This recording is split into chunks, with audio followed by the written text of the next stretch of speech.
Hello everyone, welcome to ఏకమైఎస్ academy Hyderabad. So మనం discuss చేస్తాం కదా డైలీ కరెంట్ అఫైర్స్ ప్రతిరోజు. సో ఇవాళ ఉన్నటువంటి అంశాలు ఏమున్నాయో క్విక్గా డిస్కస్ చేద్దాము. సో ఇవాళ వచ్చేసి మనకి 9th ఫిబ్రవరికి సంబంధించినటువంటి ఈవెంట్స్ ఏమున్నాయో చూద్దాం. సో ఫస్ట్ వచ్చేసి ముఖ్యమంత్రి తీరత్ దర్శన్ యోజన అని చెప్పేసి ఒక స్టేటు స్కీమ్ని రిలీజ్ చేసింది. ఈ స్కీమ్స్ మనకి మామూలుగా యూపీఎస్సీకి ప్రిపేర్ అయ్యేటప్పుడు అన్ని స్టేట్కి సంబంధించినటువంటి మేజర్ స్కీమ్స్ చాలా ఇంపార్టెంట్. సో మీరు అదే స్టేట్ పీసెస్ చదివేటప్పుడు స్టేట్కి సంబంధించిన స్కీమ్స్ అనేది చాలా ఇంపార్టెంట్. ఇక్కడ సెంట్రల్ అండ్ స్టేట్కి సంబంధించిన స్కీమ్స్ ఖచ్చితంగా చూసుకోవాలి. రీసెంట్గా మనకి ఒక స్టేట్ అయితే ముఖ్యమంత్రి తీరత్ దర్శన్ యోజన అని చెప్పేసి ఒక స్కీమ్ రిలీజ్ చేసింది. అది ఏ స్టేట్ అంటే మధ్యప్రదేశ్. సో మధ్యప్రదేశ్ ఈ స్కీమ్ని అయితే వాళ్ళు చేశారు. స్కీమ్ని చూద్దాం. The scheme was launched by the Madhya Pradesh. So Madhya Pradesh government under the scheme the senior citizens will be taken on a spiritual tour for free. So spiritual tour for free. So ఇక్కడ చూడండి, మామూలుగా సీనియర్ సిటిజన్స్ ఎక్కువగా పుణ్యక్షేత్రాలకు వెళ్తూ ఉంటారు కదా, వాళ్ళకి సంబంధించి చార్ధామ్ యాత్ర ఇలా ఉంటాయి కదా. సెంట్రల్ గవర్నమెంట్ వచ్చేసి చార్ధామ్ యాత్ర వాటికి సీనియర్ సిటిజన్స్కి కొన్ని సబ్సిడీస్ ఇస్తూ ఉంటుంది. సో మనకి ఇంకా చూస్తే హజ్ యాత్ర కావచ్చు, జెరూసలీము ఇట్లాంటి వాటికి ఇస్తూ ఉంటారు కదా. సేమ్ అలానే మధ్యప్రదేశ్ రాష్ట్రం కూడా ఇక్కడ ఈ స్కీమ్ అయితే తీసుకొచ్చింది అనమాట, సీనియర్ సిటిజన్స్కి ఈ హోలియెస్ట్ ప్లేస్కి తీసుకెళ్ళడానికి. సో ఇందులో they will be taken on a pilgrimage sites. So pilgrimage sites that are located outside the state. So ఇక్కడ చూడండి, ఇది major important, outside the state అనమాట. సో విత్ ఇన్ స్టేటే కాకుండా అవుట్ సైడ్ స్టేట్ కూడా ఇక్కడ వాళ్ళు ఈ స్కీమ్లో ఇంక్లూడ్ చేశారు. So 1 or 2 pilgrimage sites will be visited by them. So ఇక్కడ వచ్చేసి మేజర్గా 1 or 2.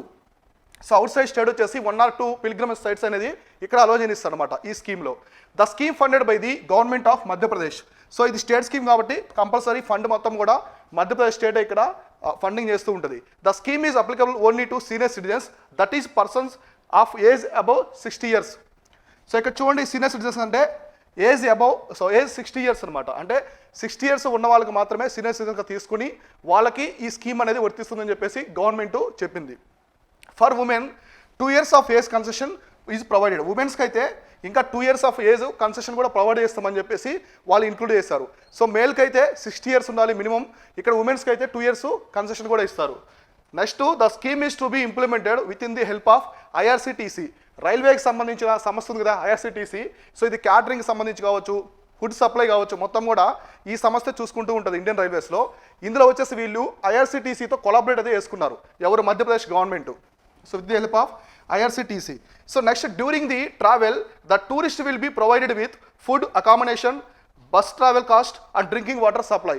సో ఈ ఫెసిలిటీస్ కూడా ఈ స్కీమ్లో వాళ్ళు అందిస్తారనమాట. ముఖ్యమంత్రి తీరత్ దర్శన్ యోజనలో వాళ్ళు ట్రావెల్ చేసేటప్పుడు ఫుడ్ కావచ్చు, నెక్స్ట్ అకామిడేషన్ కావచ్చు, bus travel cost, drinking water, ఇవన్నీ కూడా ఇందులో ఉంటాయి. సో జస్ట్ మీరు ఇక్కడ గుర్తుపెట్టుకోవాల్సింది, ఈ స్కీమ్ అనేది ఏ స్టేట్ లాంచ్ చేసింది, నెక్స్ట్ ఎటువంటి సంస్థలతో ఇది కొలాబరేట్ అయింది. ఇక్కడ ఐఆర్సిటీస్తో కొలాబరేట్ అయింది.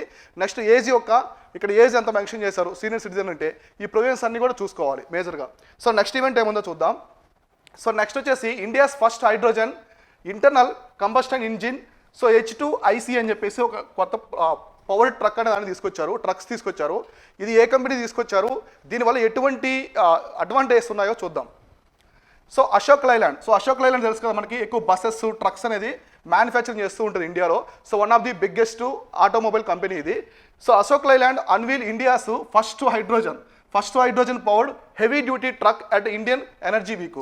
రీసెంట్గా ఎస్టర్డే కరెంట్ ఈవెంట్స్లో నేను ఎక్స్ప్లెయిన్ చేశాను. ఇండియన్ ఎనర్జీ వీక్ అనేది మన ఇండియన్ ప్రైమ్ మినిస్టర్ ఇనాగ్రేట్ చేశారు కదా, అందులో భాగంగా ఈ అశోక్ లైలాండ్ కంపెనీ అయితే ఒక హెవీ ట్రక్ని తీసుకొచ్చారనమాట. అది కూడా ఏంటంటే హైడ్రోజన్ పవర్డ్. మన ఇండియాలో మొట్టమొదటిసారి తీసుకొచ్చారు. ఇప్పటివరకు మనకి హైడ్రోజన్ పవర్డ్ హెవీ ట్రక్ అని లేవన్నమాట. సో ఇక్కడ H2ICE stands for internal combustion engine. మీకు తెలుసు కదా, ఇంటర్నల్ కంబస్షన్ ఇంజిన్ అంటే హైడ్రోజన్ యూజ్ చేసుకొని ఆ వెహికల్ అనేది ముందుకెళ్తూ ఉంటుంది. ఇప్పుడు మనకి పెట్రోల్, డీజిల్ ఉన్నాయి కదా, ఎగ్జాక్ట్లీ అక్కడ హైడ్రోజన్ని కంబస్షన్ చేసుకొని ముందుకెళ్తూ ఉంటుంది అనమాట. So it was developed by Reliance in partnership with the Ashok Leyland. ఇక్కడ చూడండి, 2 కంపెనీస్ అనేది ఇక్కడ పార్ట్నర్షిప్ అయ్యనమాట. ఒకటి రిలయన్స్, ఇంకోటి వచ్చేసి అశోక్ లైలాండ్. ఈ 2 కలిసి కొలాబరేట్ అయ్యి ఈ ఫస్ట్ హైడ్రోజన్ ట్రక్ని అయితే తీసుకొచ్చారు. So H2ICE truck is the first of its kind in India to be powered by hydrogen. So ఇక్కడ ఇదంతా తెలిసిందే మీకు, హైడ్రోజన్తో నడుస్తూ ఉంటుంది ఇది. Some countries ignore the nitrogen oxides. So nitrogen oxides as pollutants if they are released in the meagre amounts. So ఇక్కడ మామూలుగా చూస్తే నైట్రోజన్ ఆక్సైడ్స్ ఉంది కదా, చాలా డేంజరస్. మనకి N2O ఉంది కదా, లాఫింగ్ గ్యాస్ అంటారు, నైట్రస్ ఆక్సైడ్. ఇది గ్రీన్ హౌస్ గ్యాసెస్లో వన్ ఆఫ్ ది గ్యాసెస్ అనమాట.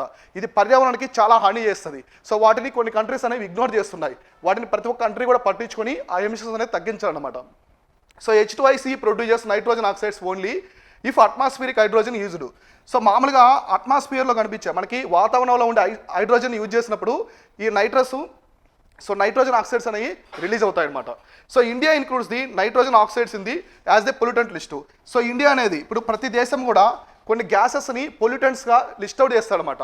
అందులో భాగంగా నైట్రోజన్ ఆక్సైడ్ని ఇండియా అనేది పొల్యూటెంట్గా ఒక కాలుష్య కారణంగా లిస్ట్ అవుట్ చేసింది. There are no sulphur dioxides, carbon monoxide particular in matter or hydrogen carbon emissions in H2IC. ఇక్కడ చూడండి. సో ఇక్కడ చూసిన ఈ గ్యాసెస్ మొత్తం కూడా ఇక్కడ చివరిలో ఉన్నటువంటి గ్యాసెస్ అన్నీ కూడా కార్బన్ మోనాక్సైడ్ కావచ్చు, సల్ఫర్ ఆక్సైడ్ కావచ్చు, ఇవన్నీ కూడా ఇక్కడ వచ్చేసి మేజర్గా పొల్యూటెంట్స్ అనమాట. ఇవన్నీ కూడా ఎయిర్ క్వాలిటీ ఇండెక్స్లో ఉండే పొల్యూటెంట్స్. ఇవి ఏవి కూడా ఈ హైడ్రోజన్ కంబషన్ ఇంజిన్లో ఉండవన్నమాట. గుర్తుపెట్టుకోండి, హైడ్రోజన్ కంబషన్ ఇంజిన్లో ఉండవు. కాబట్టి ఎటువంటి కార్బన్ ఎమిషన్స్ అనేవి ఇక్కడ రిలీజ్ అవ్వవు అనమాట. రిలీజ్ అవ్వడం వల్ల రిలీజ్ కావు కాబట్టి పర్యావరణం కూడా చాలా బాగుంటుంది ఇక్కడ. సో నెక్స్ట్ ఈవెంట్ వచ్చేసి landing of INS Vikrant. So INS Vikrant అనేది మనకి indigenous light combat aircraft undertakes its maiden landing. So ఇది మొట్టమొదటిసారి ల్యాండింగ్ అయితే చేస్తున్నారు. So maiden landing on board on the country's first indigenous aircraft carrier INS Vikrant.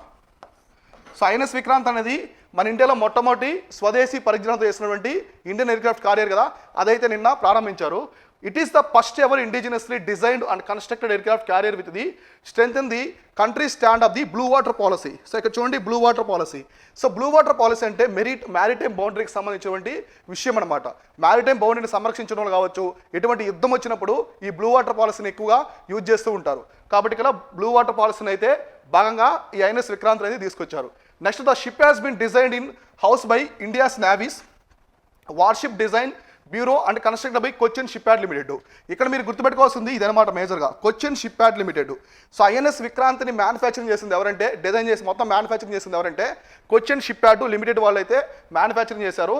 అంటే ఇక్కడ construct చేసింది, కానీ డిజైన్ మాత్రం ఎవరంటే ఇండియన్ నేవీకి సంబంధించిన వాళ్ళు డిజైన్ అయితే ఇచ్చారు. So India also joined the elite group of nations. అంటే మనకి స్వదేశీ పరిజ్ఞానంతో ఇండిజినస్గా ఈ ఎయిర్ క్రాఫ్ట్ క్యారియర్స్ తయారు చేసే కంపెనీ లిస్ట్లో ఇండియా కూడా జాయిన్ అయింది. ఇప్పటివరకు మనకి ఏమున్నాయి, US యునైటెడ్ స్టేట్స్ కావచ్చు, రష్యా, ఫ్రాన్స్, UK, చైనా, ఇవి ఉన్నాయన్నమాట. సో ఇవి మాత్రమే వాళ్ళ స్వదేశీ పరిజ్ఞానంతో ఇప్పటివరకు ఎయిర్ క్రాఫ్ట్ క్యారియర్స్ నిర్మించారు. ఇప్పుడు ఇండియా కూడా వాళ్ళతో జాయిన్ అయ్యి ఇండియా కూడా నిర్మిస్తుంది అనమాట. So also with a displacement of 43,000 tons when fully loaded, INS Vikrant is said to be the 7th largest among carriers or carriers class in the world. So ఇది మొత్తం వెయిట్ ఎంత ఉంటుందంటే 43,000. సో 43,000 tons అనేది ఇది loaded ఉంటుంది అనమాట. మొత్తం INS Vikrant అనేది మన ప్రపంచంలో వచ్చేసి ఉన్నటువంటి అన్ని ఎయిర్ క్రాఫ్ట్ క్యారియర్స్లో ఇది 7th లార్జెస్ట్ అని చెప్పేసి ఇక్కడ ఎక్స్ప్లెయిన్ చెప్తున్నారు అనమాట. సో నెక్స్ట్ ఈవెంట్ చూద్దాం. నెక్స్ట్ వచ్చేసి అమర్పోస్. సో అమర్పోస్ ఐస్ అని చెప్పేసి ఒకటి వచ్చింది రీసెంట్గా. సో దాని గురించి చూద్దాం. ఇక్కడ చూడండి, ఇది కనిపిస్తుంది కదా, ఇమేజ్లో ఉండేదే మనకి అమర్ఫోస్ ఐస్ అంటారు. So scientist have fashioned a previously unknown form of ice. So ఇది previously unknown form of ice, one that might exist in our solar system icy moons. మామూలుగా ఈ ఐస్ అనేది మనకి ఎక్కడ ఉంటుందంటే మన సోలార్ సిస్టంలో మూన్స్ ఉన్నాయి కదా, ఇప్పుడు సాటర్న్ కావచ్చు, సో జూపిటర్ ఉంది, గ్యానిమేడ్ కావచ్చు, మనకి టైటాన్ ఉంది, సాటర్న్కి టైటాన్ ఉంది. నెక్స్ట్ మనకి ఎర్త్కి వచ్చేసి మూను, ఇట్లా పోబియస్ అని చెప్పేసి మనకి మార్స్కి ఉంటుంది. ఇట్లా ఉన్నటువంటి మూన్స్లో కొన్ని ఐసీ మూన్స్ ఉన్నాయన్నమాట. అంటే మొత్తం మంచుతో కప్పబడి ఉంటాయి ఆ మూన్స్ మొత్తం కూడా ఉపగ్రహాలు. వాటి మీద ఉండే ఐస్ అనేది ఈ ఐస్ ఫామ్లో ఉందన్నమాట. ఇక్కడ ఉన్నటువంటి వీళ్ళు చెప్పినటువంటి అమర్ఫోస్ అనే ఐస్ ఫామ్లో ఉందని చెప్పేసి వాళ్ళు చెప్తున్నారు. The researchers employed A process called the ball milling. So ball milling to vigorously shake ordinary ice together with steel bars in a container cooled the -328 degrees. చూడండి, -328 degrees ఫారెన్హీట్. అంటే మనకి 200 degrees అనమాట. ఫారెన్హీట్స్లో వచ్చేసి -328 degrees అనేది ఫారెన్హీట్లో మనకి, ఇక్కడ 200 degrees సెల్సియస్లో వచ్చేసి ఈ విధంగా ఉంటుంది. అంటే వీళ్ళు ఏం చేస్తారంటే ఈ ఐస్ని మనకి బాల్ మిల్లింగ్ చేస్తారు. అంటే స్టీల్స్ ఉన్నాయి కదా, స్టీల్ బాల్స్లో పెట్టేసి ఇలా చేస్తారు మనకు, ఫార్మేషన్లో చేస్తే ఐస్ అనేది ఫామ్ అవుతుంది. మామూలు మన ఐస్ అనేది it is different from the amorphous ice అనమాట. ఈ ఐస్ని వాళ్ళు స్టీల్ బాల్స్లో పెట్టి బాల్ మిల్లింగ్ అనే మెథడ్ ద్వారా తయారు చేస్తారు. ఎగ్జాక్ట్లీ ఐస్ మనకి సోలార్ సిస్టంలో ఉండే ఐసీ మూన్స్లో ఉన్నటువంటి ఐస్ ఇది సేమ్గా ఉంటుంది అనమాట. ఈ రీసెర్చ్ ద్వారా అయితే వాళ్ళు సైంటిస్ట్ కనిపెట్టారు. This yielded what they called the medium density amorphous ice or MDA.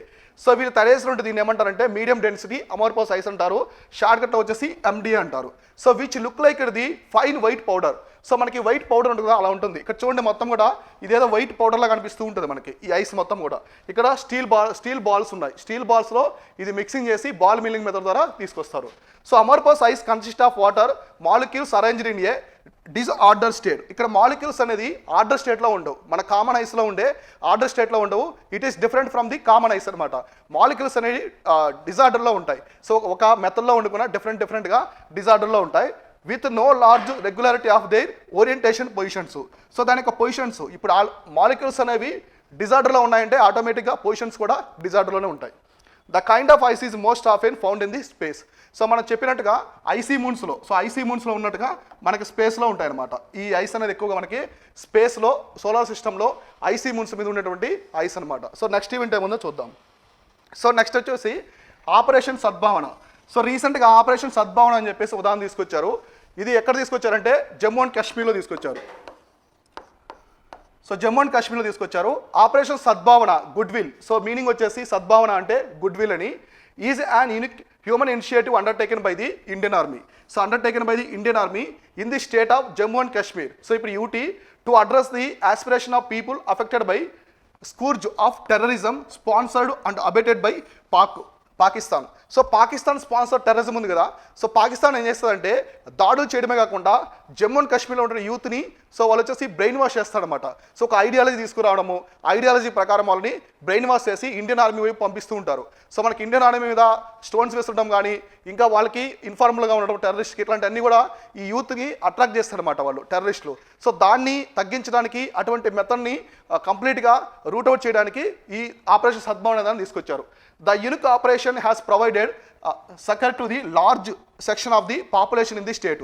So ఇందులో మొత్తం టార్గెట్ వచ్చేసి ఎవరంటే ఎస్పెషల్లీ కాలేజ్ స్టూడెంట్స్ అనమాట. కాలేజ్ స్టూడెంట్స్ స్కూల్స్లో ఉంటారు కదా, వాళ్ళ మీద టార్గెట్ చేస్తున్నారు టెర్రరిజం అనేది ఎక్కువగా.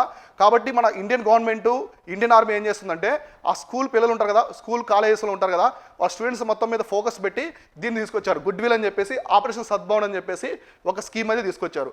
As a part of granted design as insidious attempt was made by terrorist tanjeems to systematically subvert government officials target property. చూడండి మామూలుగా టెర్రరిజం అనేది మేజర్గా ఎవరి మీద థ్రెట్ ఉంటుంది జమ్మూ అండ్ కాశ్మీర్లో. ఫస్ట్ వచ్చేసి గవర్నమెంట్ అఫీషియల్స్కి target property, so public services and symbols of the state authority in order to inflict hardship and alienate local population from the national fabric. అంటే ఇక్కడ టెర్రరిజం యొక్క మెయిన్ ఆబ్జెక్టివ్ ఏంటంటే Pakistan terrorism యొక్క main objective. So ఇక్కడ ఉన్నటువంటి Jammu and Kashmir పీపుల్ని ఈ nationalism, so nationalism భావన, సో భారతదేశం సంబంధించిన వాళ్ళము అనే భావన నుంచి దూరం చేయాలనేదే పాకిస్తాన్ యొక్క మెయిన్ ఆబ్జెక్టివ్ అనమాట. సో వాళ్ళు టెర్రరిజంని కూడా యూజ్ చేసేది ఆ ఒక భావన్ని జమ్మూ అండ్ కాశ్మీర్ పీపుల్లో పోగొట్టాలి అనే టార్గెట్తోనే తీసుకొస్తున్నారు అనమాట. కాబట్టి వీళ్ళు ఎక్కువ గవర్నమెంట్ అఫీషియల్స్ మీద, ఇండియన్ ఆర్మీ మీద, అలాగే టార్గెట్ ప్రాపర్టీ మొత్తం నాశనం చేయడము, పబ్లిక్ ప్రాపర్టీ డిస్టర్బెన్స్ చేయడము ఇలా క్రియేట్ చేసి సో ఇండియన్ ఆర్మీ అనేది మీ మీద ఇలా అగత్యాలు చేస్తుంది కాబట్టి మీరు వాళ్ళకి అగైనెస్ట్గా పోరాడాలని చెప్పేసి ఇట్లా ఈ జమ్మూ అండ్ కాశ్మీర్లో ఈ టెర్రరిజం అనేది ఇటువంటి కార్యక్రమాలు చేస్తూ ఉంటుంది. సో వీటి నుంచి దూరంగా తీసుకురావడానికే ఈ కాలేజ్ స్టూడెంట్స్కి ఆపరేషన్ సద్భావన అని చెప్పేసి ఇండియన్ ఆర్మీ లాంచ్ చేసింది. సో నెక్స్ట్ వచ్చేసి మనకి PM Kusum. So PM Kusum అనేది చాలా ఓల్డ్ స్కీము మనకి. సో 3 years బిఫోర్ తీసుకొచ్చారు దీన్ని. కాకపోతే పిఎం కుసుమ్ అనేది రీసెంట్గా ఒక అప్డేట్ వచ్చింది. పిఎం కుసుమ్ అనేది ఏంటంటే సోలార్ పవర్స్కి సంబంధించింది అనమాట. ఇది యూపీఎస్సీ ప్రీవియస్ ఇయర్లో అడిగారు. సోలార్ పవర్కి సంబంధించింది. మనకి అగ్రికల్చర్లో సోలార్ మోటార్స్ ఇవన్నీ ఉంటాయి కదా, అక్కడ సోలార్ని ఎక్కువగా పెంపొందించుకోవాలనే ఉద్దేశంతో ఈ స్కీమ్ని అయితే తీసుకొచ్చారు. సో ఇక్కడ చూడండి, the ministry of new and renewable energy. So ఏ మినిస్ట్రీ కింద వర్క్ చేస్తున్నట్టే ఈ స్కీమ్ అనేది ministry of new and renewable energy has extended deadline to install 30,000 megawatts solar power capacity in rural India to March 2026. So 2026 కల్లా PM Kusum scheme కింద India మొత్తం వచ్చేసి 3,000 megawatts solar పవర్ని తీసుకురావాలి, ప్రొడ్యూస్ చేయాలని చెప్పేసి ఒక టార్గెట్ అయితే పెట్టుకున్నారు. ఇక్కడ పిఎం కుసుమ్ అంటే ప్రధానమంత్రి కిసాన్ ఊర్జా సురక్ష ఏవం ఉత్తమ్ మహాభియాన్. సో ఈ స్కీమ్ పేరు వచ్చేసి కంప్లీట్గా పిఎం కుసుమ్ అంటే షార్ట్కట్లో పిఎం కుసుమ్ అంటారు. సో పిఎం కుసుమ్ అనగానే మీరు జస్ట్ సోలార్ అని గుర్తుపెట్టుకోండి. సో సోలార్ అనేది గుర్తుపెట్టుకోవాలి. The PM Kusum was launched by the so MNRE, so ministry of new and renewable energy 2019లో తీసుకొచ్చారు. In order to endow installation of the grid solar pumps. So grid solar pumps in rural areas and reduce dependence on the grid and grid connected areas. So మామూలు grid ఉంటుంది అనమాట, మనకి దగ్గరలో వచ్చేసి district headquarters ఇక్కడ grid ఉంటుంది, power grid ఉంటుంది. అక్కడి నుంచి మనకి పవర్ కేబుల్స్ ద్వారా వస్తుంది పవర్. ఇప్పుడు గ్రిడ్లో ఏదైనా సాంకేతిక లోపాలు వచ్చినప్పుడు మనకి పవర్ అందదు, అప్పుడేమవుతుంది రైతులకు చాలా నష్టదాయకంగా వెళ్తూ ఉంటారు. అటువంటి నష్టాలు రైతులకు ఉండకుండా వాళ్ళే సెల్ఫ్ రిలయన్స్గా పవర్ని ప్రొడ్యూస్ చేసే విధంగా ఈ పిఎం కుసుమ్ ద్వారా సోలార్ పవర్ మోటార్స్ అనేది తీసుకొచ్చారు.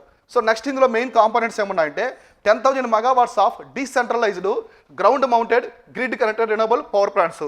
సో ఇక్కడ ఒక గ్రిడ్ని క్రియేట్ చేస్తున్నారు వీళ్ళు మొత్తం కూడా.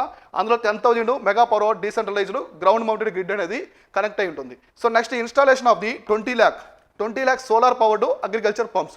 మన ఇండియా మొత్తం కూడా ఇప్పటివరకు 20 lakhs సోలార్ పవర్ పంప్స్ అనేది ఇన్స్టాల్ చేశారు. So next converting 15 lakh agriculture pumps already connected to the grid into solar. ఈ గ్రిడ్ క్రియేట్ చేస్తారు కదా సోలార్ గ్రిడ్ని, దీనికి ఆల్రెడీ ఇండియాలో మొత్తం 15 lakh అగ్రికల్చర్ పంప్స్ అనేది కనెక్ట్ అయి ఉన్నాయి అనమాట. సో నెక్స్ట్ ఆబ్జెక్టివ్స్, లక్ష్యాలు ఏమున్నాయి, సో ఈ స్కీమ్ యొక్క ఆశయాలు ఏమున్నాయి చూద్దాం. It aims to enable farmers to set up a solar power generation capacity on their grid lands to sell their grid అనమాట. సో ఇప్పుడు ఒకవేళ వాళ్ళకి కావాల్సిన పవర్ కంటే ఎక్కువ ప్రొడ్యూస్ అయిందనుకోండి, దాన్ని వాళ్ళు గ్రిడ్కి కూడా అమ్ముకోవచ్చు అనమాట రైతులు. సో ఇది ఒక బెనిఫిట్ ఉంటుంది.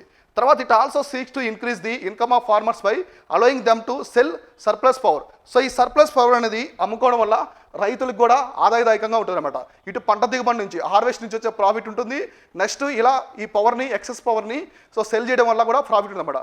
డబలింగ్ ఫార్మర్స్ ఇన్కమ్ ఉంది కదా, అందులో భాగంగా ఇది కూడా ఒక పార్ట్ పిఎం కుసుమ్ స్కీమ్.